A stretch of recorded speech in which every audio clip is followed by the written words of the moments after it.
File మీద movement ఒక type of proposals జరిగినాయి. ఈ యొక్క ఇండస్ట్రియల్ పాలసీ ఏకైక లక్ష్యం హైదరాబాద్ని పొల్యూషన్ ఫ్రీ చేయాలని. నేను అంటే ఈ విషయంలో నా బ్యాక్గ్రౌండ్ చెప్పాలి. మేము హైదరాబాద్లో పుట్టి పెరిగి హైదరాబాద్లో వ్యవసాయం చేసిన కుటుంబం మాది. హైదరాబాద్ నగరం నడిబొడ్డున. సో హైదరాబాద్ పొల్యూషన్ ఫ్రీగా ఉండడం, ఎన్వైరన్మెంట్ ఫ్రెండ్లీ ఉండడం, ఇది మన తెలంగాణ ప్రజలందరూ ఆకాంక్షించే విషయం. ఇది ఎవరో కూర్చొని ఏదో ఒక ఆయన ల్యాండ్ స్కామ్ అంటాడు, ఒక ఆయన ఏమంటాడు 9,932 ఎకరాలు, ఒక ఆయన అంటాడు 5 లక్షల కోట్ల కుంభకోణం అంటాడు, ఒక ఆయన 6 లక్షల కుంభకోణం అంటాడు. అవన్నీ అవాస్తవాలు, అసత్యాలు, ఏదో బదనాం చేసే ప్రయత్నం. అయితే ఇండస్ట్రీస్ని ఎంకరేజ్ చేయాలి, ఇన్సెంటివైజ్ చేయాలి. ఔటర్ రింగ్ రోడ్డు లోపల ఉంటే బయటికి షిఫ్ట్ చేయాలంటే కొంత పాలసీ వాళ్ళకి అనుగుణంగా ఉండాలి. అవునగా తిరుపాల్? ఓకే, మీరు దాంట్లో కుంభకోణానికి ఆస్కారం ఎక్కడుంది? Where is the possibility of a scam? మేమంటున్నాం, వాళ్ళు షిఫ్ట్ చేస్తే ఎస్ఆర్ సబ్ రిజిస్ట్రార్ రేట్ కంటే 80 ఫీట్ల రోడ్ ఉంటే 50% రేటు, 80 ఫీట్ తక్కువ ఉంటే 30% రేట్లో వాళ్ళకి ఇచ్చేస్తాం, మీరు అది మల్టీ జోన్ యూసేజ్ కింద వాడుకోండి అని.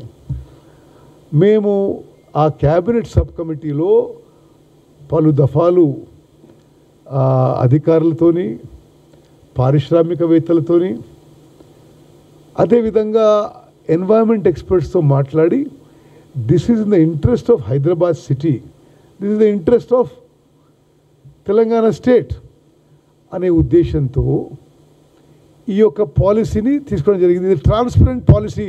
ఇది కుంభకోణం స్కామ్ ఎట్లా అంటున్నారు మీరు? అసలు పాలసీ ఒక జియో రూపంలో తీసుకొచ్చి సబ్ కమిటీలో పాస్ చేసి, క్యాబినెట్లో చర్చించి పాస్ చేసి, ఒక ట్రాన్స్పరెంట్గా ఒక జియోని ఇష్యూ చేసినాం కదా. ఇది ఒక పెద్ద మనిషి ఆమె వచ్చినాక మేము ఇది మళ్ళీ మారుస్తాం, పారిశ్రామికవేత్తలు ఎవరు అప్లై చేయవద్దని అన్నట్టుంది ఒక పెద్ద మనిషి.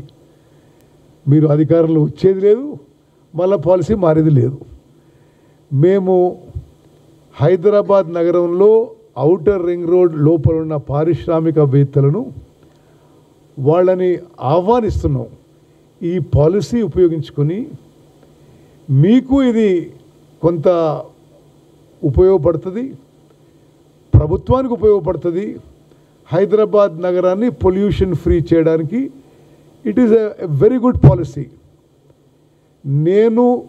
నేను కూడా ఈ పాలసీ రూపొందించడంలో ఒక భాగస్వామిగా, నేను వ్యక్తిగతంగా ఒక హైదరాబాదీగా, ఒక మంత్రిగా ఈ పాలసీని సంపూర్ణంగా ఇదొక మంచి పాలసీగా నేను I'm giving my personal opinion also.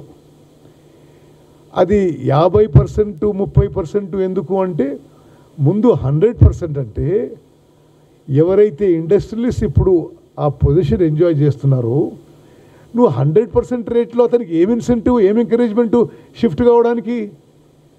అతన్ని ఎంకరేజ్ చేయడానికి 80 ఫీట్ రోడ్ ఉంటే నువ్వు ఇంత square feet multipurpose multi zone యూసేజ్గా ఉపయోగించుకోవచ్చు, ఎక్కువ స్క్వేర్ ఫీట్ వస్తుంది.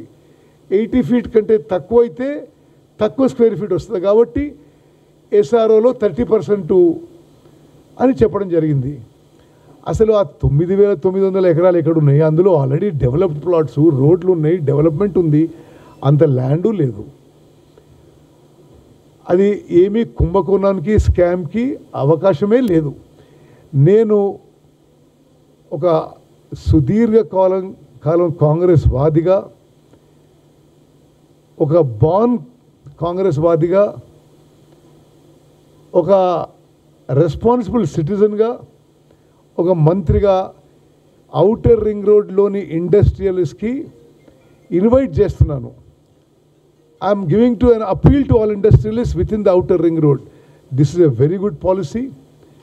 మీకు మేలు చేయడానికి, సిటీకి మేలు చేయడానికి ఈ పాలసీ ఉపయోగపడుతుందని చెప్పి నేను భావిస్తున్నాను. I'm inviting industrialist to use this policy and shift out of the outer ring road. అదేవిధంగా దీనివల్ల మరొక ప్రయోజనం, రాష్ట్రానికి ఆదాయం కూడా రానుంది. మరి ఆ రేట్ పెట్టడంలో కానీ ఆ యూజర్ ఛార్జెస్లో కానీ రకరకాలుగా రాష్ట్ర ఆదాయం కూడా హైదరాబాద్ నగర అభివృద్ధికి ఉపయోగించబోతున్నాము. వాస్తవంగా ఇది ప్రతిపక్ష నాయకులు, కాంగ్రెస్ పార్టీ, కాంగ్రెస్ ప్రభుత్వం ఏం చేసినా మరి అడ్డుపడాలి, వీళ్ళు ముందుకు పోవద్దని అనుకుంటుండొచ్చు, లేకపోతే బురద జల్లి బదనాం చేయాలని అనుకుంటుండొచ్చు. కానీ ఇదంతా పూర్తిగా అబద్ధాలు అని చెప్పి హైదరాబాద్ ప్రజలకి, తెలంగాణ ప్రజలకి తెలియజేస్తున్నాం. అదేవిధంగా